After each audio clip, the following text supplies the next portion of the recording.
어느 날 아무도 없는 대저택에서 혜진은 피아노 청소를 하다가 이상한 끌림에 피아노 앞에 앉았다. 이내 피아노를 미친 듯이 연주하기 시작했다. 아무도 몰랐어요. 그 순간 되돌릴 수 없는 일을 불러올 거라는 걸요. 사연 시작 전 구독과 좋아요를 눌러주시고 어디서 듣고 계신지 댓글 남겨주시면 그곳으로 행운이 가득 깃들기를 바라겠습니다. 비가 부슬부슬 내리는 초가을 아침이었다. 검은색 승용차 한 대가 높은 담장으로 둘러싸인 저택 앞에 멈춰 섰다. 차에서 내린 여자는 40대 초반으로 보였다. 단정한 회색 블라우스에 검은색 치마. 그녀는 작은 가방 하나만 들고 천천히 정문을 향해 걸어갔다.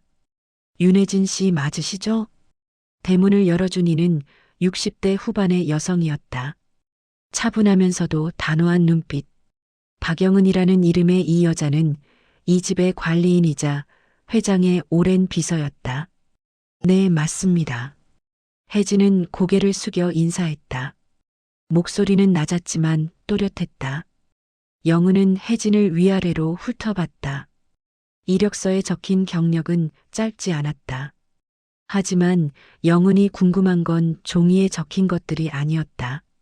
이 사람이 강도연 회장을 감당할 수 있을지 그것이 문제였다. 따라오세요. 두 사람은 넓은 정원을 지나 본관으로 들어갔다. 저택은 고요했다. 아침인데도 사람 기척이 거의 없었다. 혜진은 주변을 둘러봤다. 고급스러운 가구들, 벽에 걸린 그림들, 그리고 복도 한쪽에 보이는 거대한 거실. 회장님은 2층에 계십니다. 아침 식사 준비는 제가 했으니 오늘은 청소부터 시작하세요. 영은의 말투는 친절하지도 차갑지도 않았다. 그저 사무적이었다. 혜진은 고개를 끄덕이며 청소 도구함을 들었다. 영은은 그녀를 거실로 안내했다. 거실 한쪽에는 검은색 그랜드 피아노가 놓여 있었다. 덮개가 닫혀 있었고 먼지가 살짝 쌓여 있었다. 저 피아노는 닦아도 되나요? 혜진이 조심스럽게 물었다. 영은은 잠시 말을 멈췄다. 그리고는 천천히 고개를 끄덕였다. 닦으세요. 하지만 절대 열지는 마세요. 회장님이 허락하지 않으신 건 손 떼면 안 됩니다. 알겠습니다. 영은이 사라지고 혜진은 홀로 남았다. 그녀는 천천히 피아노 쪽으로 다가갔다. 광택이 나던 검은 표면은 이제 희미하게 흐려져 있었다. 혜진은 마른 천을 꺼내 조심스럽게 닦기 시작했다. 그런데 이상했다.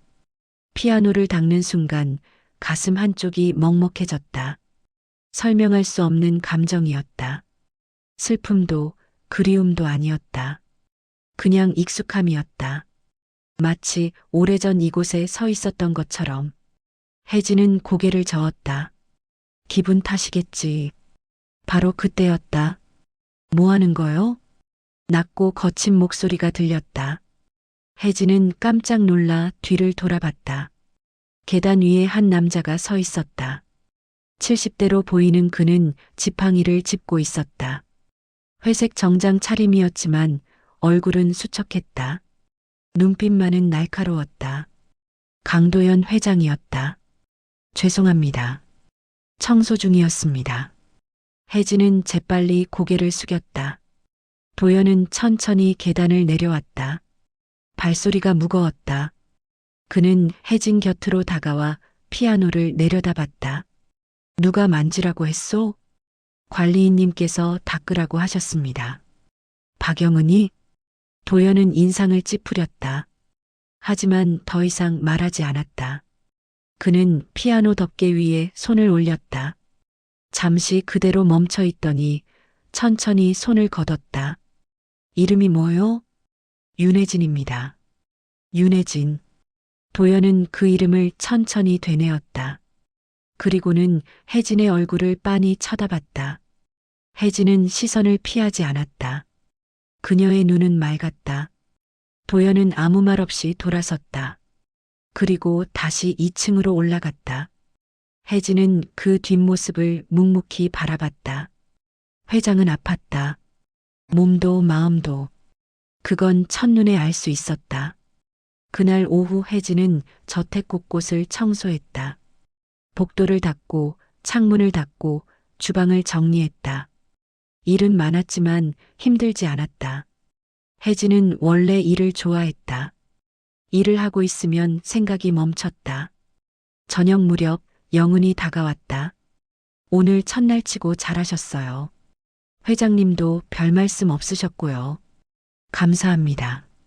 내일부터는 아침 식사 준비도 부탁드릴게요. 회장님은 아침 7시에 드십니다. 알겠습니다. 영은은 잠시 망설이더니 말했다. 윤혜진 씨, 회장님은 까다로운 분이세요. 하지만 나쁜 분은 아니에요. 그냥 많이 외로우신 거예요. 혜진은 고개를 끄덕였다. 그날 밤 혜진은 저택 별관에 마련된 방에 누워 천장을 바라봤다. 방은 작았지만 깨끗했다. 창밖으로는 정원이 보였다. 그런데 잠이 오지 않았다. 자꾸만 거실에 피아노가 떠올랐다. 그 피아노를 처음 봤을 때 느꼈던 이상한 감정. 마치 오래전 무언가를 잃어버린 것 같은 기분. 혜진은 눈을 감았다. 내일은 괜찮겠지. 하지만 그녀는 알지 못했다. 이 저택에서의 하루하루가 그녀의 인생을 송두리째 바꿔놓을 거라는 사실을. 매일 아침 7시 그녀는 회장의 식사를 준비했다. 흰죽에 나물 반찬 몇 가지. 도연은 많이 먹지 않았다. 식사 시간은 늘 조용했다. 도연은 말이 없었고 혜진도 먼저 말을 걸지 않았다. 하지만 혜진은 관찰했다. 회장이 어떤 반찬을 남기는지, 어떤 음식을 조금이라도 더 먹는지. 그녀는 조금씩 메뉴를 바꿔갔다. 짠 것보다는 담백한 것, 뜨거운 것보다는 미지근한 것. 도연은 아무 말하지 않았지만 남기는 양이 줄어들었다. 혜진 씨, 회장님 식사량이 늘었어요. 영은이 놀란 표정으로 말했다. 혜진은 가만히 미소 지었다.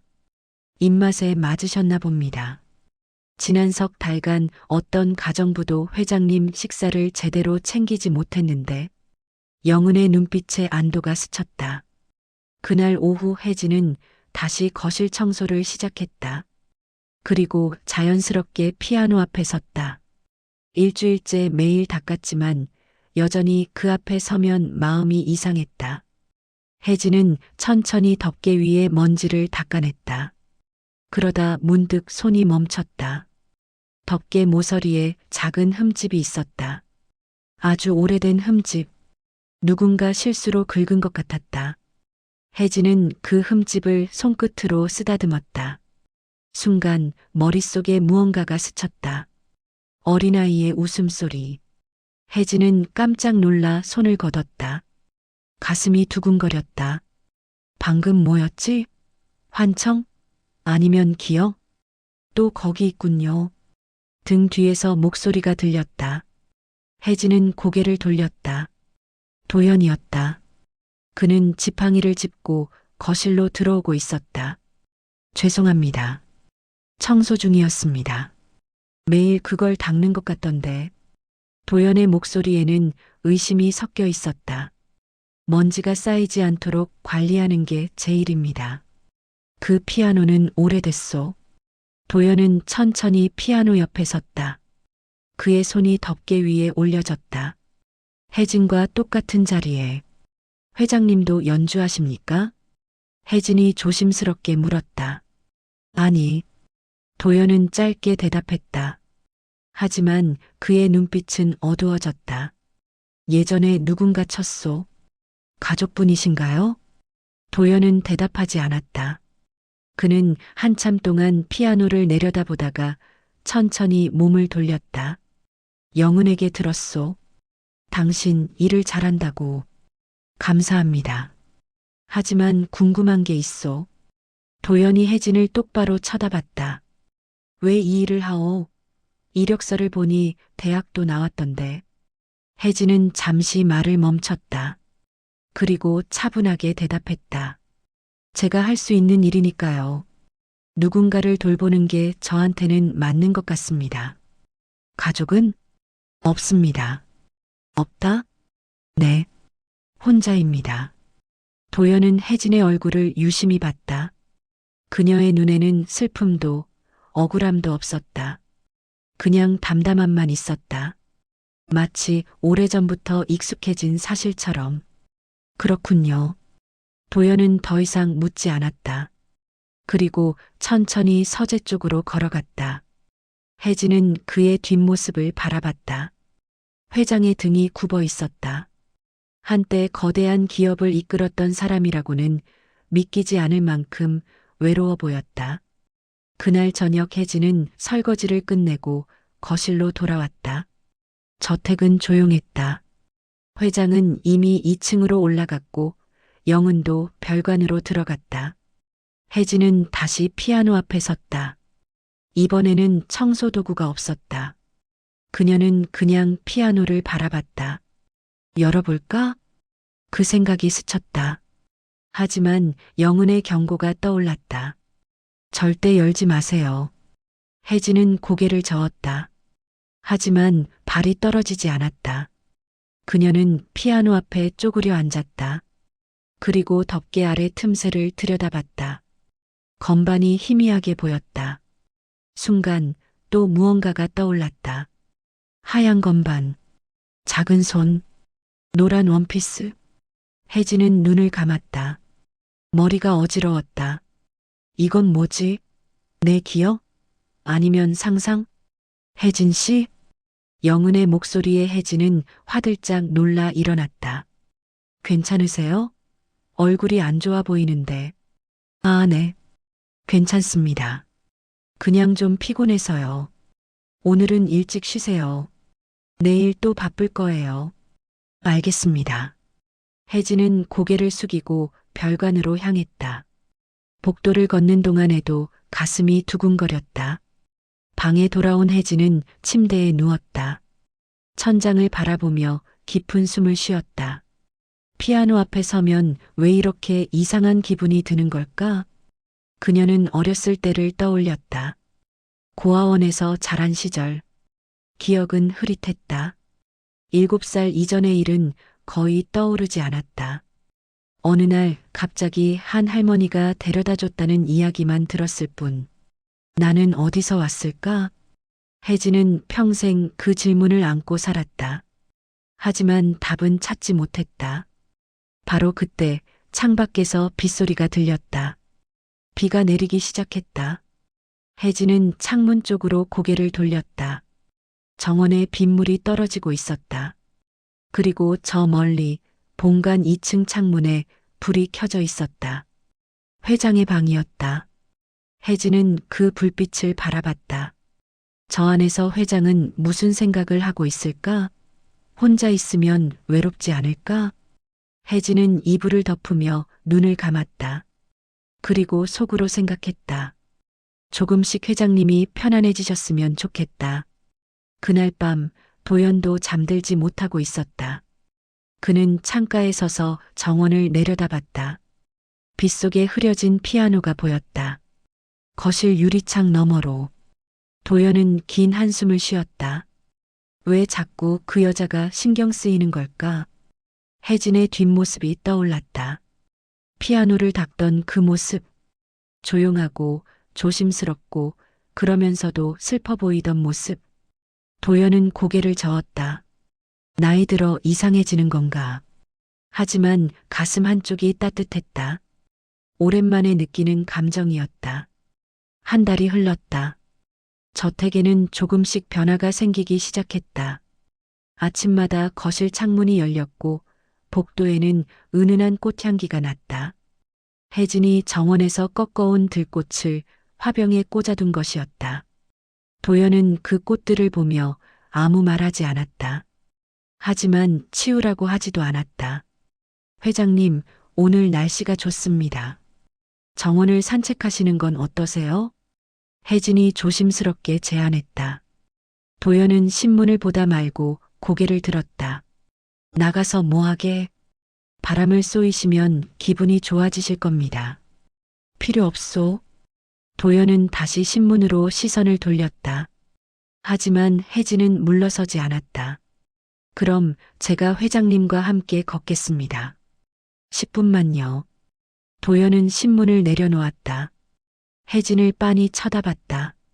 그녀의 눈빛은 단호했다. 참 고집이 세군. 회장님 건강을 위해서입니다. 도연은 한숨을 쉬었다. 그리고 천천히 일어났다. 10분. 딱 10분만. 혜진은 가만히 미소 지었다. 두 사람은 정원으로 나갔다. 가을 햇살이 따뜻했다. 단풍이 물들기 시작한 나무들 사이로 바람이 불었다. 도연은 천천히 걸었다. 지팡이를 짚은 발걸음은 무겁지만 멈추지 않았다. 혜진은 그의 옆에서 천천히 따라 걸었다. 회장님은 이 집에 언제부터 사셨습니까? 오래됐지. 한 40년? 그럼 이 나무들도 회장님이 심으신 건가요? 도연은 고개를 들어 나무를 바라봤다. 일부는 그렇소. 저 단풍나무는 내가 심었지. 예쁩니다. 예전에는 더 예뻤소. 도연의 목소리가 낮아졌다. 혜진은 더 묻지 않았다. 두 사람은 한참을 말없이 걸었다. 10분이 훌쩍 지났지만 도연은 돌아가자고 하지 않았다. 혜진도 재촉하지 않았다. 정자 앞에 도착했을 때 도연이 먼저 입을 열었다. 당신 피아노 칠 줄 아오? 혜진은 깜짝 놀라 걸음을 멈췄다. 왜 그런 걸 물으십니까? 그냥 당신이 피아노를 닦는 모습을 보면 익숙해 보여서. 혜진은 잠시 망설이다가 대답했다. 배운 적은 있습니다. 오래전에요. 어디서? 고아원에서요. 그곳에 낡은 피아노가 하나 있었습니다. 도연은 혜진의 얼굴을 쳐다봤다. 그녀의 표정은 담담했다. 그래서 잘 치오? 잘 치지는 못합니다. 그냥 조금 칠 줄 아는 정도입니다. 도연은 고개를 끄덕이고 다시 걷기 시작했다. 혜진은 그의 뒤를 따랐다. 저택으로 돌아왔을 때 영은이 현관에서 기다리고 있었다. 회장님, 김 박사님이 오셨습니다. 김태성? 네. 정기 검진 때문에 오셨습니다. 도연은 고개를 끄덕이고 안으로 들어갔다. 혜진은 조용히 주방으로 향했다. 거실에서 주치의 김태성이 기다리고 있었다. 40대 중반의 침착한 인상. 그는 도연을 보자 가볍게 미소 지었다. 회장님, 안색이 좋아지셨네요. 그래. 네. 지난달보다 확실히 나아 보이십니다. 태성은 청진기를 꺼내 도연의 심장 소리를 들었다. 혈압을 재고 눈동자를 확인했다. 모든 검사가 끝난 후 태성은 고개를 끄덕였다. 수치가 좋습니다. 식사도 잘하시는 것 같고요. 별다를 게 없는데. 아닙니다. 분명 달라지셨어요. 표정도 전보다 부드러워 보이고. 태성은 잠시 말을 멈췄다가 물었다. 새로 오신 가정부분 덕분인가요? 도연은 대답하지 않았다. 하지만 부정하지도 않았다. 태성은 가방을 챙기며 말했다. 회장님, 사람은 혼자 살 수 없습니다. 누군가와 함께 있으면 마음도 몸도 좋아지는 법이에요. 쓸데없는 소리 말고 가게. 도연은 퉁명스럽게 말했지만 태성은 웃으며 고개를 끄덕였다. 다음 달에 또 뵙겠습니다. 태성이 떠나고 도연은 홀로 서재에 앉았다. 책상 서랍을 열었다. 안에는 낡은 사진첩이 하나 있었다. 도연은 오랜만에 그 사진첩을 꺼냈다. 첫 장을 넘기자 어린 소녀의 사진이 나왔다. 노란 원피스를 입은 6살 정도의 아이. 밝게 웃고 있었다. 도연의 손이 떨렸다. 지은이. 딸의 이름이었다. 강지은. 40년 전 어느 날 집 앞에서 놀다가 사라진 아이. 도연은 사진을 쓰다듬었다. 눈가가 뜨거워졌다. 미안하다. 작은 목소리가 서재에 울렸다. 바로 그때 문 밖에서 발소리가 들렸다. 도연은 황급히 사진첩을 서랍에 넣었다. 회장님, 차 가져왔습니다. 혜진의 목소리였다. 도연은 목을 가다듬었다. 들어오게. 혜진이 문을 열고 들어왔다. 따뜻한 차 한 잔을 쟁반에 담아왔다. 국화차입니다. 목에 좋습니다. 혜진은 조심스럽게 책상 위에 잔을 내려놓았다. 그러다 책상 모서리에 놓인 작은 액자를 발견했다. 어린 소녀가 피아노 앞에 앉아 있는 사진이었다. 혜진의 시선이 그 사진에 머물렀다. 가슴이 철렁했다. 왜인지 모를 이끌림이 있었다. 누구입니까? 혜진이 조심스럽게 물었다. 도연은 잠시 침묵했다. 그리고 낮게 대답했다. 내 딸이요. 지금은 없소. 짧은 대답이었다. 하지만 그 안에 담긴 슬픔은 무거웠다. 혜진은 더 묻지 않았다. 다만 그 사진을 한 번 더 쳐다봤다. 소녀의 웃는 얼굴이 눈에 선했다. 회장님, 천천히 드십시오. 혜진은 고개를 숙이고 서재를 나갔다. 복도를 걷는 동안 가슴이 두근거렸다. 그 사진 속 소녀가 자꾸 떠올랐다. 왜일까? 왜 가슴이 이렇게 먹먹할까? 혜진은 고개를 저었다. 남의 슬픔에 감정이입하는 건가? 하지만 뭔가 달랐다. 이건 감정이입이 아니었다. 더 깊은 무언가였다. 그날 밤 혜진은 또 잠들지 못했다. 사진 속 소녀의 얼굴이 머릿속을 떠나지 않았다. 그리고 그 아이가 앉아있던 피아노. 거실에 있는 그 피아노.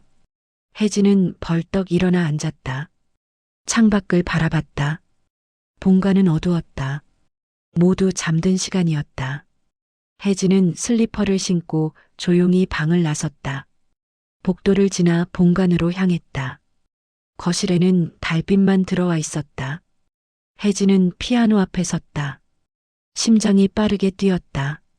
한 번만 열어보고 싶다. 그녀의 손이 덮개 쪽으로 향했다. 하지만 마지막 순간 손을 걷었다. 안 돼. 혜진은 고개를 저으며 뒤돌아섰다.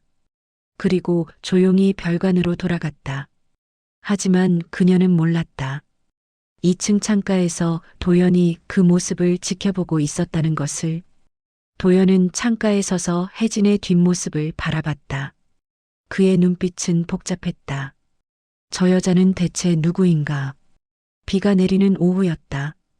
가을비는 조용히 창문을 적셨다. 저택은 고요했다. 도연은 서재에서 책을 읽고 있었고 영우는 외출 중이었다. 혜진은 주방에서 저녁 준비를 하고 있었다. 물을 썰다가 문득 창밖을 바라봤다. 빗줄기가 정원을 흐리게 만들었다. 비 오는 날이면 혜진의 머릿속에 어렴풋한 기억이 떠올랐다.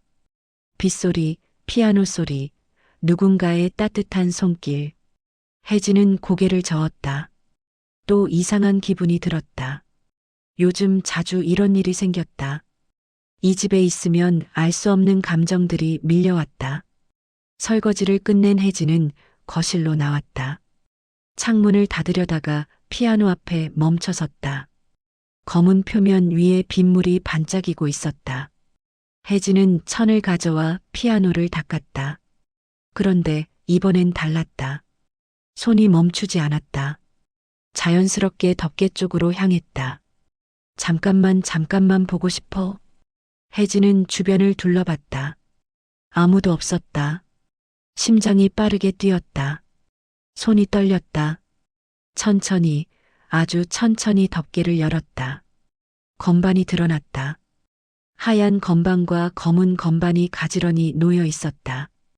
오래되었지만 깨끗하게 관리된 모습이었다. 혜진은 숨을 깊이 들이마셨다. 그리고 조심스럽게 피아노 의자에 앉았다. 안 돼, 일어나야 해. 머리는 그렇게 말했다. 하지만 몸이 움직이지 않았다. 손이 저절로 건반 위에 올려졌다. 차가운 건반의 감촉. 그런데 익숙했다. 마치 수백 번 만졌던 것처럼. 혜진의 손가락이 움직였다. 첫 음이 울려 퍼졌다. 맑고 깨끗한 소리였다. 그리고 자연스럽게 다음 음으로 이어졌다. 혜진은 자신도 모르게 연주하기 시작했다. 곡은 저절로 흘러나왔다. 머리로 생각하지 않았다. 손가락이 기억하고 있었다. 느리고 슬픈 선율이었다. 왈츠 리듬. 빗소리와 어우러져 거실을 채웠다. 혜진은 눈을 감았다. 음악 속으로 빠져들었다. 이 곡은 알고 있었다. 분명 어디선가 쳤던 곡이었다. 바로 그때였다. 멈춰. 거친 외침이 들렸다. 혜진은 깜짝 놀라 손을 걷었다. 고개를 돌렸다. 도연이 서재 문 앞에 서 있었다. 얼굴이 창백했다. 손은 떨리고 있었다. 회장님. 혜진은 황급히 일어났다. 심장이 터질 것 같았다. 그 곡을. 도연의 목소리가 갈라졌다. 어디서 배웠소? 죄송합니다. 제가 함부로. 대답해요. 그 곡을 어디서 배웠냐고. 도연이 소리쳤다. 그의 눈빛은 격양되어 있었다. 혜진은 당황했다. 머릿속이 하얘졌다. 모르겠습니다. 그냥 손이 저절로. 손이 저절로. 말도 안 되는 소리. 도연은 지팡이를 짚고 혜진에게 다가왔다. 숨소리가 거칠었다. 그건 내 딸이 치던 곡이요. 혜진은 숨이 멎었다. 딸이 사라지기 전날 밤. 마지막으로 연주하던 곡이었소. 도연의 목소리는 떨렸다. 눈가가 붉어졌다. 당신은 대체 누구요? 저도 모르겠습니다. 혜진의 목소리도 떨렸다. 눈물이 흘렀다. 이 집에 온 뒤로 자꾸 이상한 기분이 들어요. 피아노를 볼 때마다 뭔가 기억날 것 같은데 아무것도 떠오르지 않아요. 도연은 혜진을 빤히 쳐다봤다. 그의 눈빛은 의심과 슬픔과 희망이 뒤섞여 있었다. 당신 나이가 43입니다. 그럼 1982년생? 아닙니다. 정확한 생년월일은 모릅니다. 제가 발견된 날을 기준으로 만든 거예요. 도연의 얼굴이 더 창백해졌다. 발견됐다고? 네. 7살 때 고아원에 맡겨졌습니다. 그 전 기억은 거의 없어요. 언제? 1989년 가을이었다고 들었습니다. 도연은 비틀거렸다. 혜진이 황급히 그를 부축했다. 회장님, 나요. 도연이 손을 뿌리쳤다. 하지만 힘이 없었다. 그는 소파에 주저앉았다. 1989년 가을. 도연은 중얼거렸다. 그의 딸이 사라진 게 1985년 9월이었다. 그때 아이는 6살이었다. 만약 살아있었다면 1989년에는 10살. 안 돼, 말이 안 돼. 도연은 고개를 저었다. 하지만 가슴속 어딘가에서 희망이 싹 텄다. 혜진은 도연 앞에 무릎을 꿇고 앉았다. 회장님, 저도 혼란스럽습니다. 하지만 분명한 건 이 집이, 이 피아노가 낯설지 않다는 거예요. 당신이 내 딸일 리 없소. 도연의 목소리는 단호했다. 하지만 떨리고 있었다. 내 딸은 죽었소. 찾지 못했지만 분명 죽었을 거요. 어떻게 확신하십니까? 경찰이 그렇게 말했소. 4년을 찾았지만 아무 흔적도 없었소. 도연은 얼굴을 손으로 가렸다. 숨소리가 거칠었다. 제발 내 상처를 건드리지 마시오. 혜진은 아무 말하지 못했다. 그저 조용히 일어나 물 한 잔을 가져왔다. 드세요. 도연은 물을 받아 마셨다. 손이 떨려 물이 흘렀다. 한참의 침묵이 흘렀다. 빗소리만 거실을 채웠다. 회장님. 혜진이 조용히 입을 열었다. 제가 연주한 그 곡 제목이 뭡니까? 도연은 잠시 망설이다 대답했다. 잃어버린 왈츠. 프랑스 작곡가가 만든 곡이요. 유명하지 않은 곡이지. 내 딸이 그 곡을 특별히 좋아했소. 저는 그 제목을 들어본 적이 없습니다. 그런데 어떻게? 혜진의 목소리가 떨렸다. 어떻게 칠 수 있었을까요? 도연은 대답하지 못했다. 그도 알 수 없었다. 가보시오. 도연이 낮게 말했다. 오늘은 쉬시오. 나도 혼자 있고 싶소. 혜진은 고개를 숙였다. 그리고 조용히 거실을 나갔다. 별관으로 돌아온 혜진은 침대에 쓰러졌다. 온몸이 떨렸다. 눈물이 흘렀다. 나는 누구지? 평생 품어온 질문이 다시 밀려왔다. 이번엔 더 강하게, 더 절실하게. 그날 밤 도연은 서재에서 밤을 샜다. 낡은 사진첩을 꺼내 한 장 한 장 넘겼다. 딸의 얼굴이 나올 때마다 가슴이 찢어졌다. 지은아. 도연은 사진을 꺼내 들었다. 피아노 앞에 앉은 딸의 모습. 내가 살아있는 거니? 그의 눈에서 눈물이 떨어졌다. 사진 위로 떨어진 눈물이 번졌다. 창밖에는 여전히 비가 내리고 있었다. 40년 전 그날도 이렇게 비가 내렸다. 다음 날 아침 저택은 무겁게 가라앉아 있었다. 혜진은 평소보다 일찍 일어났다. 잠을 거의 자지 못했다. 거울을 보니 눈가가 퉁퉁 부어 있었다. 찬물로 얼굴을 씻고 주방으로 향했다. 아침 식사를 준비하면서도 손이 떨렸다. 죽을 끓이다 국자를 떨어뜨렸다. 국물이 바닥에 튀었다. 괜찮으세요? 영은이 주방 문을 열고 들어왔다. 걱정스러운 표정이었다. 네, 죄송합니다. 혜진은 재빨리 바닥을 닦았다. 어젯밤 무슨 일 있었어요? 영은의 목소리는 조심스러웠다. 회장님이 새벽까지 서재에 계셨던데. 혜진은 대답하지 못했다. 무슨 말을 해야 할지 몰랐다. 혹시 피아노 때문인가요? 영은의 질문에 혜진은 고개를 들었다. 알고 계셨습니까? 제가 이 집에 온 지 35년이 됐어요. 회장님 딸이 실종되기 5년 전부터 일했죠. 영은은 의자에 앉으며 한숨을 쉬었다. 그 피아노는 회장님께 특별한 물건이에요. 딸을 위해 외국에서 주문한 거였죠. 지은 양이 그렇게 피아노를 좋아했거든요. 지은 그게 회장님 딸 이름입니까? 네. 강지은. 6살에 사라졌어요. 영은의 눈빛이 어두워졌다.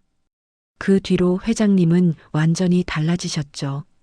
사람을 믿지 않게 되고 감정을 드러내지 않게 되고. 혜진은 조용히 들었다. 혜진 씨, 어젯밤에 뭘 하신 거예요?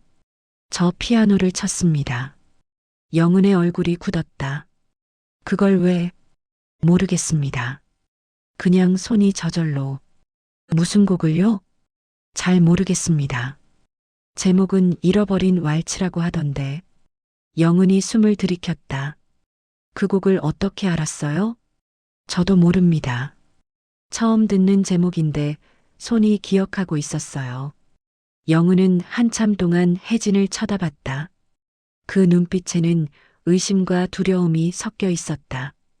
혜진 씨, 이력서에 적힌 내용이 전부 사실인가요? 네. 가족이 정말 없어요? 없습니다. 고아원에서 자랐습니다. 언제부터? 7살 때부터요. 그 전 기억은 거의 없습니다. 영은은 깊은 한숨을 쉬었다. 회장님이 당신을 의심하고 계세요. 알고 있습니다. 하지만 동시에 희망도 품고 계세요. 그게 더 위험해요. 영은은 일어서며 말했다. 회장님께 거짓 희망을 주지 마세요. 만약 당신이 지은 양이 아니라면 회장님은 다시 한번 무너지실 거예요. 혜진은 고개를 숙였다. 아침 식사 시간이 됐다. 혜진은 쟁반을 들고 식당으로 갔다. 도연은 이미 자리에 앉아 있었다. 회장님, 식사 준비됐습니다. 혜진은 조심스럽게 상을 차렸다. 도연은 아무 말 없이 수저를 들었다. 하지만 먹지 않았다. 그냥 죽을 바라보고만 있었다. 맛이 없으십니까? 아니. 도연은 짧게 대답했다. 그리고 한 숟가락 떠서 입에 넣었다. 삼키는 게 힘들어 보였다. 침묵이 흘렀다. 무거운 침묵이었다. 회장님. 혜진이 먼저 입을 열었다. 제가 여쭤봐도 되겠습니까? 도연은 고개를 들었다. 딸분이 어떻게 실종되셨습니까? 도연의 얼굴이 굳었다. 한참을 침묵하다 낮게 말했다. 집 앞 공원에서였소. 1985년 9월 15일 오후 4시. 혼자 계셨습니까? 아니, 유모와 함께 있었소. 하지만 유모가 잠깐 한눈을 판 사이에 도연의 목소리가 떨렸다. 그렇게 사라졌소. 흔적도 없이. 경찰은 뭐라고 했습니까? 유괴일 가능성이 크다고 했지. 하지만 협박 전화도 요구사항도 없었소. 그냥 증발했소. 도연은 수저를 내려놓았다. 4년을 찾았소. 사설 탐정까지 고용해서. 하지만 아무것도 찾지 못했소. 혜진은 가슴이 아팠다. 도연의 고통이 느껴졌다. 혹시 딸분이 특별한 표시가 있었습니까? 흉터나 점 같은 거요. 도연은 혜진을 날카롭게 쳐다봤다. 왜 그런 걸 묻소? 혹시 제가 확인할 수 있는 게 있을까 해서요. 도연은 잠시 생각하다 말했다. 왼쪽 어깨에 작은 점이 있었소. 3개가 일렬로. 혜진은 숨을 멈췄다. 천천히 왼쪽 어깨를 만졌다. 블라우스 안쪽. 확인해 보시겠습니까? 도연의 손이 떨렸다. 하지만 고개를 저었다. 아니, 안 돼요. 왜입니까? 만약 없다면 나는 다시 절망할 거요. 그리고 만약 있다면. 도연의 목소리가 갈라졌다. 그것도 두렵소. 혜진은 이해했다. 진실을 마주하는 게 두려운 것. 그녀도 똑같았다. 회장님, 저도 무섭습니다. 혜진의 목소리가 떨렸다. 평생 제가 누군지 몰랐어요. 어디서 왔는지, 부모가 누군지. 이제 와서 알게 된다면 그것도 무서워요. 두 사람은 서로를 바라봤다. 두려움과 희망이 뒤섞인 눈빛. 시간을 주시오. 도연이 말했다. 나도 당신도 생각할 시간이 필요하오. 혜진은 고개를 끄덕였다. 그날 오후 주치의 김태성이 다시 찾아왔다. 영은이 급하게 연락한 것이었다. 회장님 상태가 안 좋으십니다.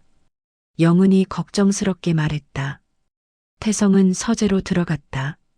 도연은 창가에 서서 정원을 바라보고 있었다. 회장님, 자네 왜 왔나? 영은 씨가 연락했습니다. 걱정되어서요. 태성은 도연에게 다가갔다. 무슨 일 있으셨습니까? 도연은 대답하지 않았다. 한참을 침묵하다 물었다. 태성, 자네 DNA 검사할 수 있나? 태성은 놀랐다. DNA 검사요? 갑자기 왜요? 그냥 궁금해서 물어보는 거야. 가능합니다. 하지만 왜 필요하신지. 도연은 태성을 돌아봤다. 만약 내가 부탁한다면 비밀로 해줄 수 있나? 물론입니다. 하지만 회장님, 대체 무슨 일이십니까? 도연은 긴 한숨을 쉬었다. 혹시 돌아온 걸지도 모르네. 누가요? 내 딸이. 태성은 숨이 멎었다. 지은 양 말씀이십니까? 하지만 나도 믿을 수 없네. 하지만 새로운 가정부가. 도연은 말을 멈췄다. 너무 많은 설명이 필요했다.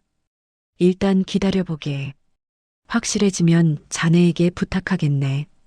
태성은 고개를 끄덕였다. 더 묻지 않았다. 저녁이 되었다. 혜진은 저녁 식사를 준비했지만 도연은 거의 먹지 않았다. 영은도 마찬가지였다. 저택 전체가 긴장으로 가득했다. 그날 밤 혜진은 또 잠들지 못했다. 왼쪽 어깨를 만져봤다. 거울 앞에 섰다. 블라우스를 내렸다. 어깨에 작은 점이 있었다. 3개. 일렬로. 혜진의 눈에서 눈물이 흘렀다. 이게 뭘 의미하는 거지? 같은 시각 도연도 잠들지 못하고 있었다.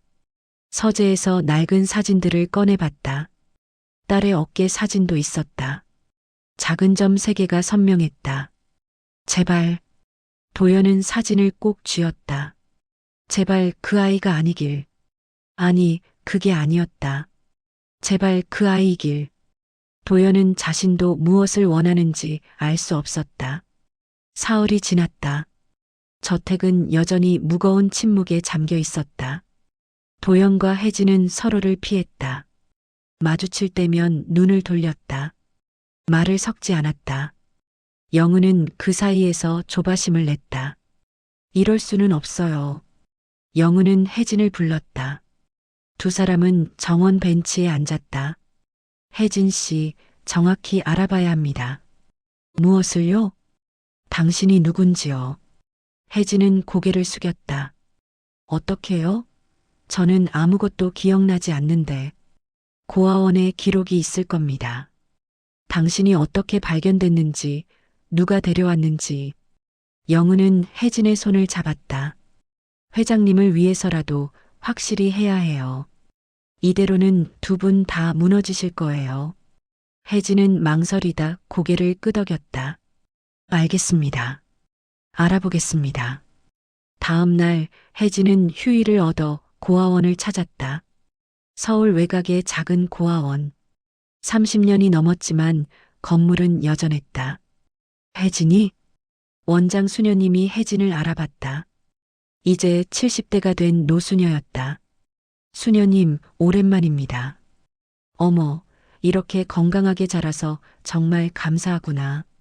두 사람은 따뜻하게 포옹했다. 수녀님, 여쭤볼 게 있어서 왔습니다. 무엇이든 물어보렴. 제가 여기 온 날에 대해 알고 싶습니다. 수녀님의 표정이 굳었다. 그 이야기를 지금 알고 싶은 거니? 네. 제발 말씀해 주세요. 수녀님은 긴 한숨을 쉬었다. 그리고 오래된 서류함을 열었다. 노란 종이 한 장을 꺼냈다. 1989년 10월 3일. 내가 이곳에 온 날이다. 누가 데려왔습니까? 한 할머니셨어. 이름은 남기지 않으셨고. 수녀님은 종이를 읽었다. 강변에서 아이를 발견했다고 하셨지. 비를 맞고 쓰러져 있었대. 혜진의 얼굴이 창백해졌다. 강변이요? 그래. 한강 근처였다고 했어. 아이는 말을 하지 못했고 기억도 없는 것 같았대. 옷도 남루했고 몸에 상처가 많았지. 제 나이는 어떻게 알았습니까? 치아와 키로 추정했어. 대략 7에서 8살 정도였지. 수녀님은 혜진의 손을 잡았다. 혜진아, 우리는 부모를 찾으려고 애썼어. 하지만 아무도 나타나지 않았단다. 신고된 실종 아동과도 맞는 게 없었고, 왜 맞지 않았을까요? 모르겠구나. 아마도 신고가 안 된 경우였거나 아니면. 수녀님은 말을 멈췄다. 혜진은 알았다. 아니면 찾지 않았거나. 혹시 제가 입고 있던 옷이나 물건이 남아 있습니까? 잠깐 기다려 보렴. 수녀님은 창고로 갔다. 한참 후 낡은 상자를 들고 왔다. 내 이름이 적혀 있는 상자야. 버리지 못하고 보관해뒀지. 혜진은 떨리는 손으로 상자를 열었다. 안에는 작은 옷가지들이 있었다. 낡고 해진 옷들. 그중 노란색 천 조각이 눈에 띄었다. 원피스였던 것 같았다. 찢어지고 더러웠지만 한때는 예뻤을 옷이었다. 혜진은 그 천을 손에 쥐었다. 순간 머릿속에 무언가가 번쩍였다. 노란 원피스, 피아노, 엄마의 목소리. 괜찮니? 수녀님이 걱정스럽게 물었다. 네, 괜찮습니다.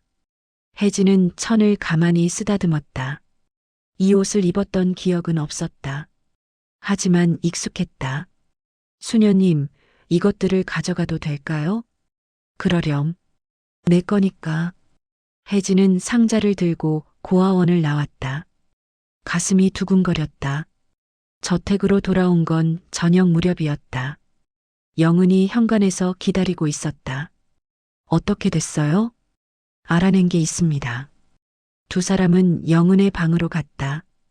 혜진은 상자를 내려놓고 천 조각을 꺼냈다. 이게 제가 발견됐을 때 입고 있던 옷입니다. 영은은 그 천을 받아들었다. 순간 얼굴이 굳었다. 이건 아십니까? 영은의 손이 떨렸다. 지은 양이 사라진 날 입고 있던 옷이에요. 혜진은 숨이 멎었다. 확실합니까? 네. 제가 직접 입혀드렸으니까요. 노란 원피스에 하얀 리본이 달린 정확히 이거예요. 영은의 눈에서 눈물이 흘렀다. 혜진 씨 당신이. 아니에요. 아직 확실하지 않아요. 혜진은 고개를 저었다. 하지만 심장은 미친 듯이 뛰었다. 회장님께 말씀드려야 합니다. 영은이 일어섰다. 잠깐만요. 혜진이 말렸다. 아직은 안 됩니다. 더 확실해져야 해요. 하지만 제발이요. 만약 제가 그 아이가 아니라면 회장님이 받으실 충격을 생각해 보세요. 영은은 주저앉았다. 혜진의 말이 맞았다. 그럼 어떻게 하죠? DNA 검사를 해야 합니다. 혜진이 말했다. 그게 가장 확실한 방법이에요. 회장님께 말씀드려야 하는데 제가 말씀드리겠습니다. 혜진은 깊은 숨을 쉬었다. 그날 밤 혜진은 도연의 서재 문을 두드렸다. 들어오시오. 도연의 목소리가 들렸다. 혜진은 문을 열고 들어갔다. 회장님 말씀드릴 게 있습니다. 도연은 책상에서 고개를 들었다. 혜진의 표정이 심각했다. 무슨 일이요? 오늘 고아원에 다녀왔습니다. 도연의 몸이 굳었다. 그래서 제가 발견된 날은 1989년 10월 3일입니다. 한강변에서였습니다. 혜진은 상자에서 노란 천 조각을 꺼냈다. 그리고 이게 제가 입고 있던 옷입니다. 도연은 그 천을 받아들었다. 손이 심하게 떨렸다. 이건 영은 씨가 확인하셨습니다. 지은 양이 입었던 옷이라고요. 도연은 천을 꼭 쥐었다. 눈에서 눈물이 흘렀다. 하지만 아직 확실하지 않습니다. 혜진이 말했다. DNA 검사를 해야 합니다. 그게 유일한 방법이에요. 도연은 고개를 끄덕였다. 말이 나오지 않았다. 회장님, 저도 무섭습니다. 혜진의 목소리가 떨렸다. 만약 제가 정말 회장님의 딸이라면 40년을 잃어버린 거잖아요. 그 세월을 어떻게 받아들여야 할지 모르겠어요. 도연은 천천히 일어났다. 혜진에게 다가갔다. 그리고 처음으로 그녀의 어깨에 손을 얹었다. 두렵지 않을 리 없소? 나도 마찬가지요. 도연의 목소리는 따뜻했다. 하지만 알아야 하오. 우리 둘 다 진실을 마주할 용기가 필요하오. 혜진은 고개를 끄덕였다. 눈물이 흘렀다. 내일 태성을 부르겠소. 검사를 진행하자고. 알겠습니다. 두 사람은 마주봤다. 두려움과 희망이 교차하는 눈빛. 그날 밤 저택은 조용했지만 긴장으로 가득했다. 모두가 내일을 기다렸다.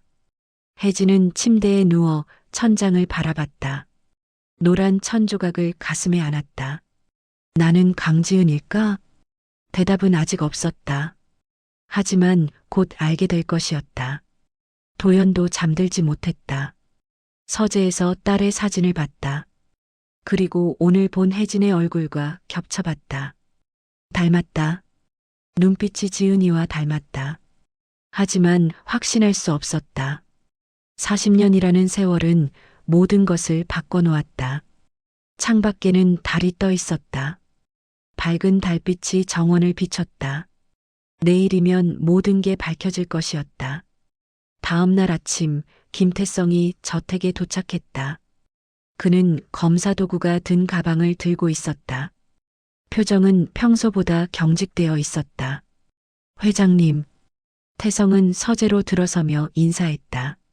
오셨군. 도연은 창가에 서 있었다.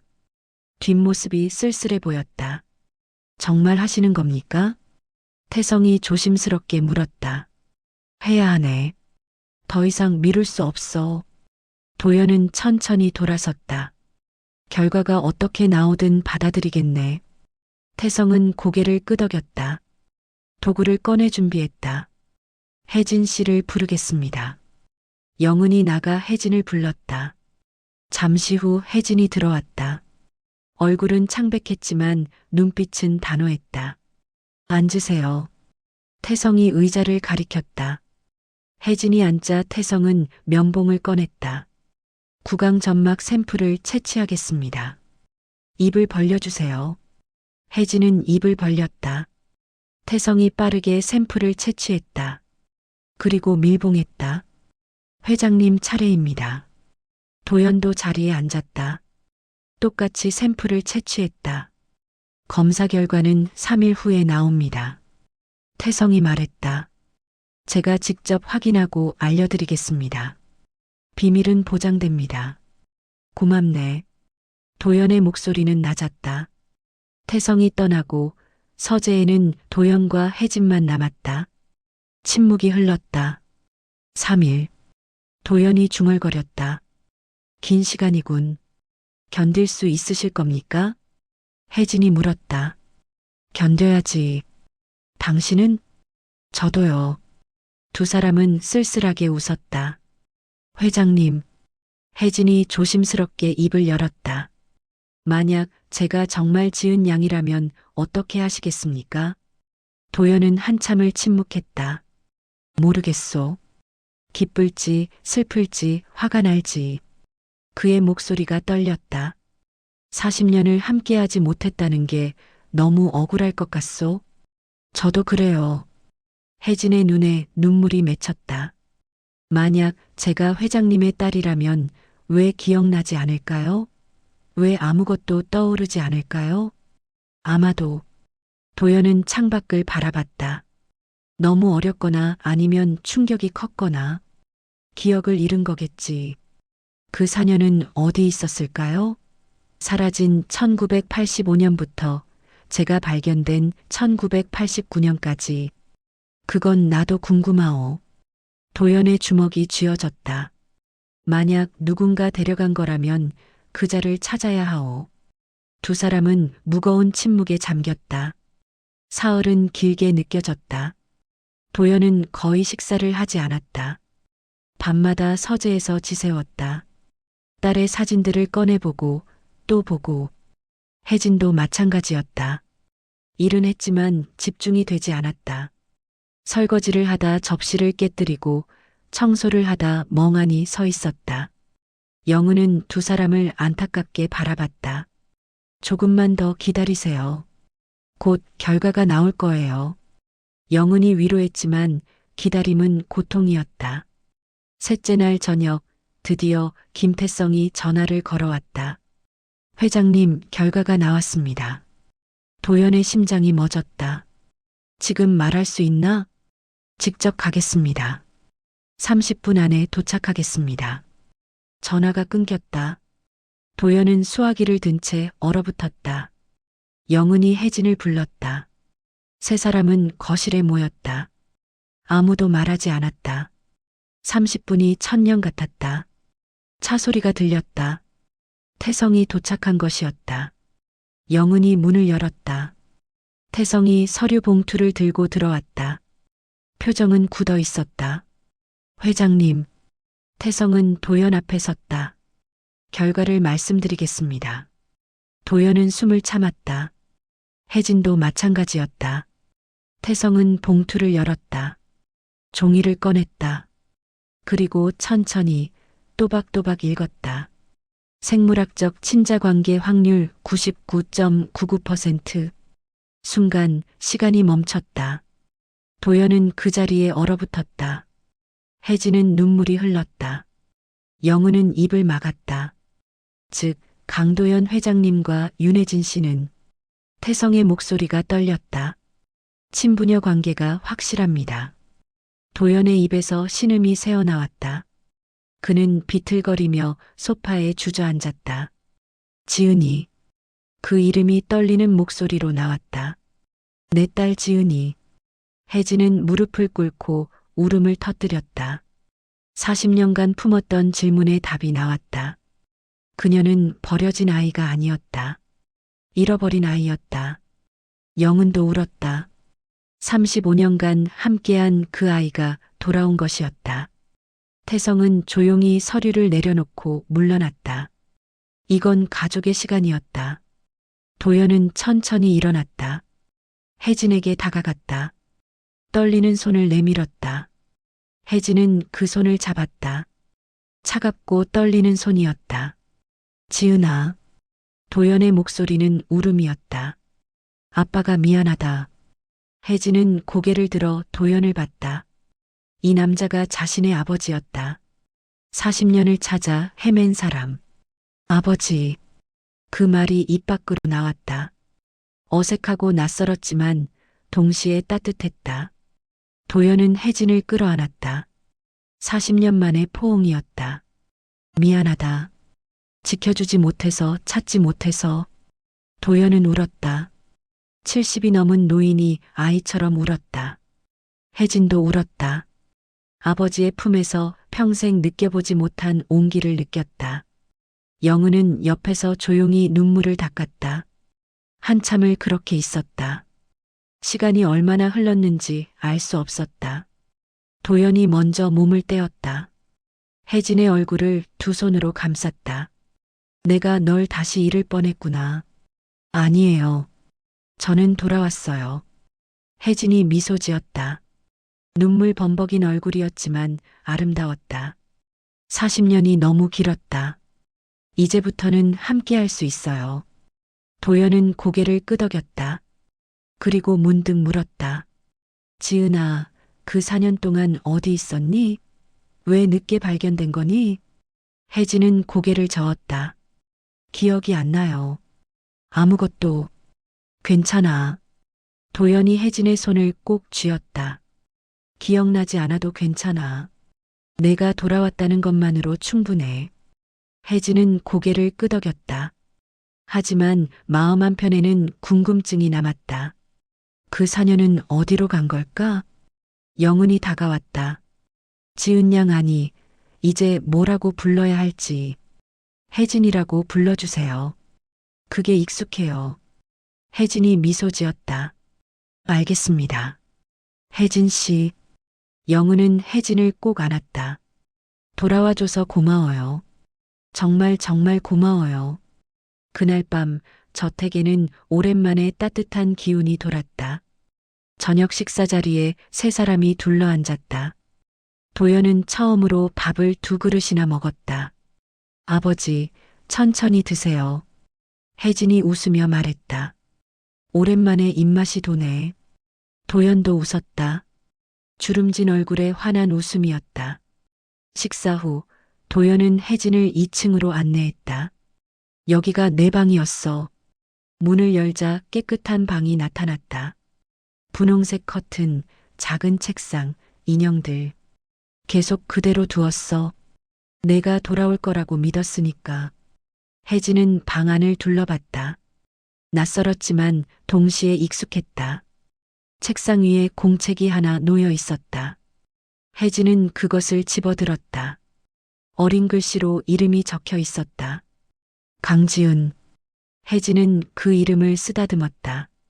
이제는 자신의 이름이기도 했다. 오늘 밤은 여기서 자렴. 도연이 말했다. 집에 온 거야. 내 집에. 혜진은 눈물을 닦으며 고개를 끄덕였다. 내 아버지. 도연이 나가고 혜진은 침대에 누웠다. 천장을 바라봤다. 40년 만에 집으로 돌아왔다. 아버지를 찾았다.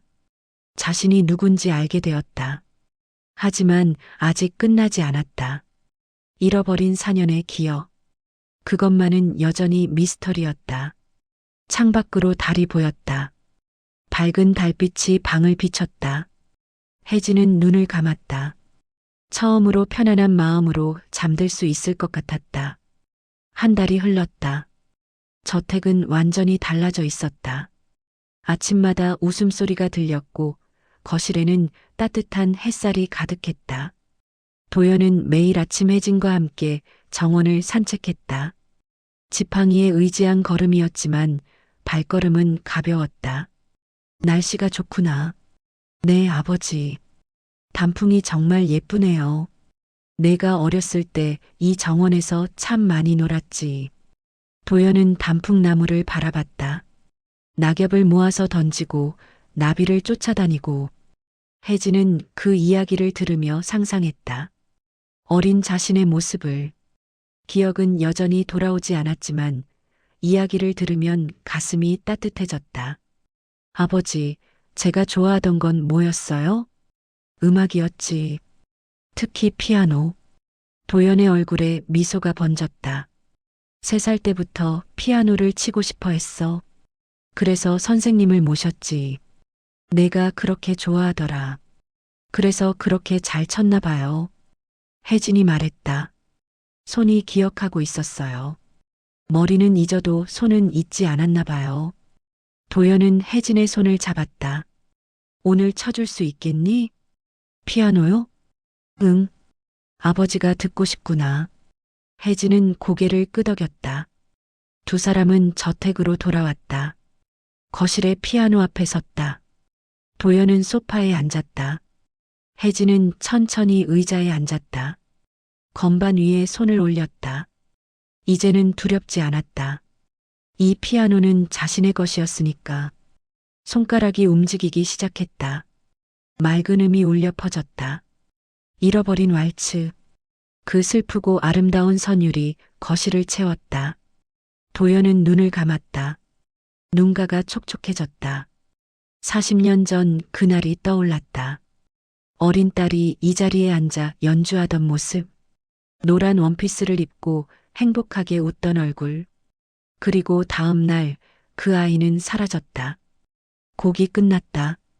혜진은 천천히 손을 내렸다. 돌아보니 도연이 울고 있었다. 아버지. 혜진은 황급히 다가갔다. 괜찮으세요? 응, 괜찮아. 도연은 눈물을 닦았다. 너무 좋아서 그래. 다시 내 연주를 들을 수 있어서. 혜진은 아버지의 손을 잡았다. 이제 자주 쳐드릴게요. 고맙다, 지은아. 도연은 여전히 지은이라고 불렀다. 혜진은 괜찮았다. 그것도 자신의 이름이었으니까. 그날 오후 김태성이 방문했다. 정기 검진 때문이었다. 회장님, 정말 좋아지셨네요. 태성은 청진기를 거두며 감탄했다. 혈압도 정상이고 맥박도 안정적이고 몸무게도 늘었어요. 그런가? 도연이 웃었다. 요즘 잘 먹으니까. 혜진 씨 덕분이시겠네요. 태성은 가방을 정리하며 말했다. 가족이 함께 있으니 좋으시죠? 자네 말이 맞았어. 도연이 고개를 끄덕였다. 사람은 혼자 살 수 없다더니. 정말 그렇더군. 태성은 미소 지었다. 앞으로도 계속 건강하세요. 혜진 씨와 오래오래 함께 계셔야죠. 그러고 말고. 도연의 눈빛은 단호했다. 이번엔 절대 놓치지 않을 거야. 태성이 떠나고 저녁 식사 시간이 되었다. 4사람이 식탁에 둘러앉았다. 도연, 혜진, 영은, 그리고 오늘은 특별히 태성도 함께였다. 건배. 도연이 잔을 들었다. 우리 가족이 다시 모인 것을 축하하며 모두가 잔을 부딪혔다. 웃음소리가 울렸다. 식사 중에 도연이 입을 열었다. 지은아, 내 이름을 다시 찾아야 하지 않겠니? 혜진은 고개를 들었다. 이름이요? 법적으로 윤혜진으로 되어 있잖니. 강지은으로 돌려놔야지. 혜진은 잠시 생각했다. 아버지, 저는 윤혜진으로 살아온 시간이 더 길어요. 하지만 강지은도 저고 윤혜진도 저예요. 둘 다 제 이름이에요. 혜진이 미소 지었다. 법적으로는 강지은으로 바꾸되 사람들은 혜진이라고 불러도 괜찮아요. 그게 더 편해요. 도연은 고개를 끄덕였다. 그래, 내가 편한 대로 하자. 감사합니다, 아버지. 저녁 식사 후 영은이 혜진을 불렀다. 두 사람은 정원 벤치에 앉았다. 혜진 씨, 아니 지은 양. 혜진이라고 불러주세요. 알겠어요. 영은은 혜진의 손을 잡았다. 돌아와줘서 정말 고마워요. 회장님이 이렇게 행복해 하시는 모습 처음 봐요. 저도 행복해요. 처음으로 가족이 생겼어요. 앞으로 어떻게 하실 건가요? 영은이 물었다. 가정부 일은 계속할 거예요. 혜진이 웃었다. 제가 좋아하는 일이에요. 아버지를 돌보는 것도 제 일이고요. 하지만 이제는 딸로서, 딸이면서 동시에 아버지를 돌보는 사람이면 안 될까요? 혜진의 눈빛은 단호했다. 저는 제가 하던 일을 계속하고 싶어요. 그게 저답게 사는 거예요. 영은은 고개를 끄덕였다. 알겠어요. 존중할게요. 감사합니다. 두 사람은 정원을 바라봤다. 달빛이 나무들을 비추고 있었다. 영은 씨, 혜진이 조심스럽게 물었다. 그 4년 동안 무슨 일이 있었을까요? 영은은 긴 한숨을 쉬었다. 저도 궁금해요. 경찰도 못 찾았던 시간이에요. 기억이 돌아올까요? 모르겠어요. 어쩌면 영영 기억하지 못할 수도 있죠. 영은은 혜진을 바라봤다. 하지만 괜찮아요. 중요한 건 지금이에요. 당신이 돌아왔다는 것. 그것만으로 충분해요. 혜진은 고개를 끄덕였다. 영은의 말이 맞았다. 과거보다 현재가 중요했다. 그날 밤 혜진은 자기 방에 누워 있었다. 예전 지은의 방. 이제는 자신의 방. 창밖을 보니 도연의 서재에 불이 켜져 있었다. 혜진은 일어나 복도로 나갔다. 서재 문을 두드렸다. 들어오렴. 도연의 목소리가 들렸다. 혜진은 문을 열고 들어갔다. 아직 안 주무세요? 응. 잠이 안 와서. 도연은 책상에 앉아 있었다. 앞에는 낡은 사진첩이 펼쳐져 있었다. 혜진은 다가가 사진을 봤다. 어린 자신의 모습이었다. 낯설면서도 익숙했다. 이게 저예요? 그래. 5살 때. 도연이 사진을 가리켰다. 생일날 찍은 거야. 케이크 앞에서 환하게 웃고 있지? 혜진은 사진 속 아이를 바라봤다. 행복해 보였다. 사랑받는 아이였다. 아버지. 응? 그때로 돌아갈 수 없어도 괜찮아요. 혜진이 말했다. 지금부터 새로 시작하면 되잖아요. 40년은 늦었지만 아직 시간은 있어요. 도연의 눈가가 붉어졌다. 그래, 내 말이 맞아. 그는 혜진의 손을 잡았다. 남은 시간 동안 최선을 다할게. 아버지로서, 저도요. 딸로서. 두 사람은 미소 지었다. 창밖으로 첫눈이 내리기 시작했다. 하얀 눈송이가 조용히 내려앉았다. 눈이다. 혜진이 창가로 다가갔다. 예쁘네요. 내가 어렸을 때도 눈을 좋아했어. 도연이 다가와 함께 창밖을 봤다. 정원에 나가서 눈사람을 만들자고 조르곤 했지. 그럼 내일 만들어요. 뭐? 눈사람이요. 아버지랑 같이. 도연은 놀랐다가 웃었다. 좋아. 그러자. 두 사람은 눈 내리는 정원을 바라봤다. 40년간 얼어붙었던 시간이 녹아내리고 있었다. 혜진은 처음으로 깨달았다. 가족이 무엇인지, 집이 무엇인지. 그건 화려한 저택도 비싼 피아노도 아니었다. 함께 있는 사람, 서로를 이해하고 받아들이는 마음. 그것이 진짜 가족이었다. 아버지, 응? 사랑해요. 처음 하는 말이었다. 어색했지만 진심이었다. 도연은 눈물을 닦았다. 나도 사랑한다, 지은아. 40년 전에도, 지금도, 앞으로도 계속. 두 사람은 포옹했다. 창밖에는 계속 눈이 내렸다. 거실에서 피아노 소리가 들려올 것 같았다. 잃어버린 왈츠. 이제 그 곡은 더 이상 슬프지 않았다. 잃어버렸던 것들이 돌아왔으니까. 가족이, 사랑이, 집이, 그리고 새로운 시작이 기다리고 있었다.